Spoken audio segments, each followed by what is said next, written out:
Hola, ¿qué tal? Bienvenidos a este curso de CSS. Mi nombre es René Domínguez Escalona y en esta ocasión vamos a ver el modelo de caja.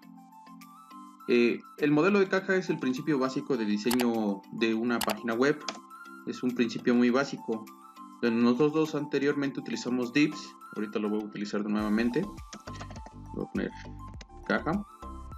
Y bueno, nosotros utilizamos divs y estos divs nosotros les podemos cambiar sus propiedades para de tal manera que parezca como una caja.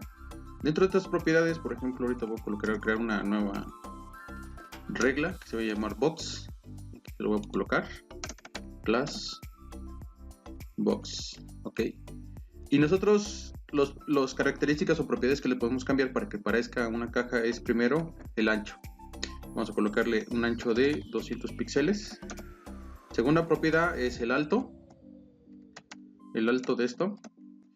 Y déjenme ver, ya tenemos enlazado todo. Ok, ahí está. Y después, por ejemplo, tenemos el fondo, ¿no? Por ejemplo, puede ser color rojo, ¿no? Y vean, ahí está nuestra caja. Nuestra caja, si nosotros cambiamos de tamaño, por ejemplo, lo ponemos a 400 píxeles, vean cómo se ve, 400 píxeles, 400 píxeles de este lado, ahí está nuestra caja, ¿no? Lo voy a regresar más chica, ahí está, 200 por 200 o 100 por 100. Ahí se ve nuestra caja. Nuestra caja lo podemos cambiar el ancho, el alto y el color de fondo.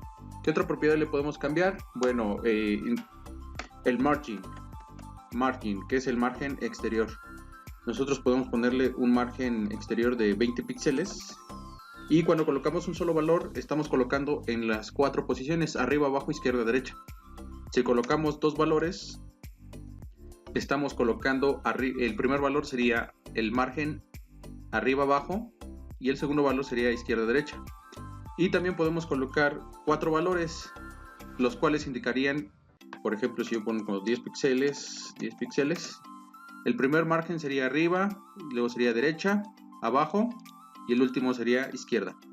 Pero usualmente se le coloca 1 para indicar todo el margen en las 4 posiciones, arriba, abajo, izquierda, derecha. Aunque también podemos poner auto para centrarlo. Y bueno, ahí es otra opción, ¿no? Lo voy a dejar en 20 píxeles. Y el siguiente propiedad que podemos cambiar es padding. Y pasa lo mismo con margin. Podemos usar un valor, 2 valores o 4 valores. Y también tenemos la opción de auto. Ahí está. Si notaron algo muy importante ahorita, si yo le puse, por ejemplo, voy a colocar 30 píxeles de padding. Y noten cómo la caja creció. Esto se debe a que, digamos, el padding se aumenta al tamaño, al alto y al ancho de nuestra caja. Entonces, por lo tanto, hace que nuestra caja se vea más. Aquí están los 30 píxeles, miren, de aquí, de este borde, al contenido, que sería este. Y de aquí a acá. Aquí está el margen, esta parte blanca es el margen, este es el padding, este espacio blanco, este espacio que está aquí. Y bueno, para evitar que crezca la caja, utilizo una propiedad que se llama box sizing, border box. Ahí está. Y regresa a su tamaño original y sigue tomando el mismo padding. El padding no cambió, sigue siendo 30 píxeles. Ahora vamos a ver otra propiedad, que es el border de nuestra caja. Y nosotros, primer valor que colocamos es el ancho del borde, 2 píxeles. Después el tipo de borde, sólido. Después el color del borde, negro. Y ahí se ve. Nosotros podemos aumentar de tamaño 5 píxeles y vean cómo se ve un mayor borde, 20 píxeles, ¿no? Pero noten que los 20 píxeles del ancho del borde lo toma hacia adentro, no hacia afuera. Entonces el tamaño de la caja a través de la propiedad box sizing border box no cambia.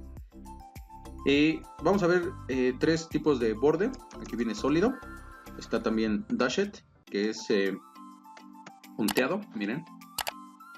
Lo voy a hacer un poquito más grande para que puedan ver. Dashed. Y tenemos, por ejemplo, double, ¿no? Ahí está. Si se llega a apreciar. Ahí está. Double. Vamos con otra propiedad que se llama border radius. Que esta surgió a partir de CSS3 y es para redondear las esquinas. Y tiene las mismas características que margin padding, es decir, podemos usar un solo valor y se toma a las 4 esquinas. O podemos usar dos valores que serían esquinas alternadas. Es decir, esta esquina y esta esquina toma de 20 píxeles y en contra toma de 10 píxeles, ¿no? Entonces es par y par. O podemos poner 4 valores que indicaría un valor para cada esquina, ¿no? 10 píxeles, 20 píxeles, 30 píxeles, 40 píxeles. Y esta sería la primera esquina, empezando por esta, la segunda de 20, 30 y 40. Y bueno, algo bueno que tiene es que de acuerdo al tamaño, al ancho y al alto de nuestra caja, por ejemplo en este caso es un cuadro perfecto.